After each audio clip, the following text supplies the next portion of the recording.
আপনার কেমন লাগতেছে? ভালো লাগতেছে। তো প্রথম প্রথম অনেক ভুল হয়েছে, তো তো ভুলগুলো ঠিক করে রান্না করলাম। ভালো লাগতেছে। এরপর থেকে পারবেন? হ্যাঁ, চেষ্টা করে দেখবো। হ্যালো এভরিওয়ান, কেমন আছেন আপনারা সবাই? আশা করি অনেক অনেক ভালো আছেন। আজকে নিয়ে আসলাম আপনাদের কাছে ছোট্ট একটি মিনি ব্লগ। আপনারা দেখে বুঝতে পারছেন যে ব্লগটি কেমন হবে। এটি হচ্ছে আমার শ্বশুরবাড়ির ব্লগ। শ্বশুরবাড়িতে প্রথম মাটির চুলায় রান্না করার অভিজ্ঞতা আপনাদের সাথে শেয়ার করব বলেই ভিডিওটি করা। তো আমার শাশুড়ি একটু অসুস্থ ছিল, সেজন্য আর কি আমি রান্না করেছি মাটির চুলায়, আমি এবং আমার ছোটো যা মিলে। যদিও কাজের লোক ছিল, আসলে নিজের হাতের রান্না আর কাজের লোকের হাতের রান্না দুটো দুরকম হয়।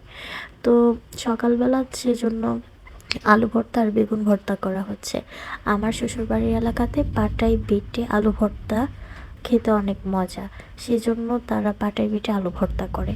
এবং এখানে দেখছেন যে আলু ভর্তার পাশাপাশি বেগুন ভর্তাও করা হচ্ছে। তো এই আলু ভর্তা আর বেগুন ভর্তা আমরা কাজের লোক দিয়ে করিয়েছি, সেটা আর কি আমরা করিনি। আমার শাশুড়ি পরিমাণ মতো লবণ তেল দিয়ে দিল এবং আমাদের কাজের লোক উনি এই ভর্তাগুলো করলো। ভর্তাগুলো অনেক মজা হয়েছিল। পাটায় বেটে আলু ভর্তা খাওয়া আমি আমার শ্বশুরবাড়িতে এসে শিখলাম, যদিও আমাদের এলাকাতে হাত দিয়েই ভর্তা করে। তো এই যে এখানে দেখছেন আমি ছোট মাছ রান্না করব। ছোট মাছ রান্না করার জন্য আমি সবজিগুলো কেটে কড়াইয়ে রেখে দিয়েছি এবং হচ্ছে পরিমাণ মতো সব মশলা দিয়ে নিচ্ছি, পেঁয়াজ কুচি দিয়ে নিচ্ছি। সব মশলা দিয়ে দেওয়ার পর আমি সুন্দর করে মাখিয়ে নিব। আমার শাশুড়ির কাছে শিখেছি কিভাবে ছোট মাছ মাখিয়ে বসাতে হয়। অনেকে আবার হচ্ছে তেল দিয়ে সেখানে পেঁয়াজ কুচি ভেজে সেভাবেও রান্না করে, দুইভাবেই রান্না করা যায়, আরও বিভিন্ন রকমভাবে রান্না করা যায়।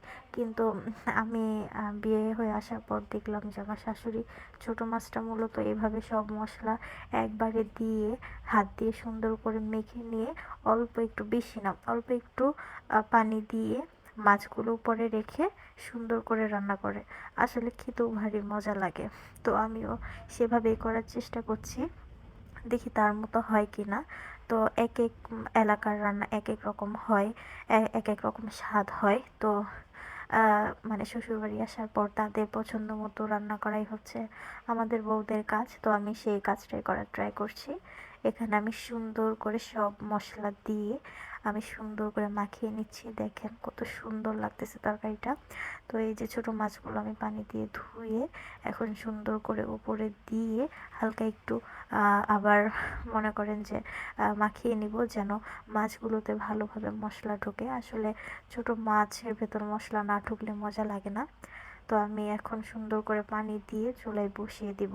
তারপর হচ্ছে অন্য আরেকটা তরকারি রান্নার প্রসেসিং করব। তো এই যে আমি পানি দিয়ে নিলাম, আর এখানে হচ্ছে ডাল রান্না করব। তো ডাল আগে থেকে সিদ্ধ করে নেওয়া হয়ে গিয়েছে। এখানে আপনার যে তেলানিটা দেয়, মানে সম্ভার দেয়, যে রসুন কুচি পেঁয়াজ কুচি দিয়ে। তো এই যে সম্ভার দিয়ে নিচ্ছি। সম্ভার দিয়ে এখন ডালটা সুন্দর করে রান্না করব। আসলে আমার শাশুড়ি অনেক সুন্দর করে ডাল রান্না করে, তার কাছ থেকেই শিখেছি, যদিও পারি না, ট্রাই করছি। আজকের মতো ভ্লগটি এখানেই শেষ। দোয়া করবেন আমার জন্য এবং আমার পেজের পাশে অবশ্যই থাকবেন। ধন্যবাদ।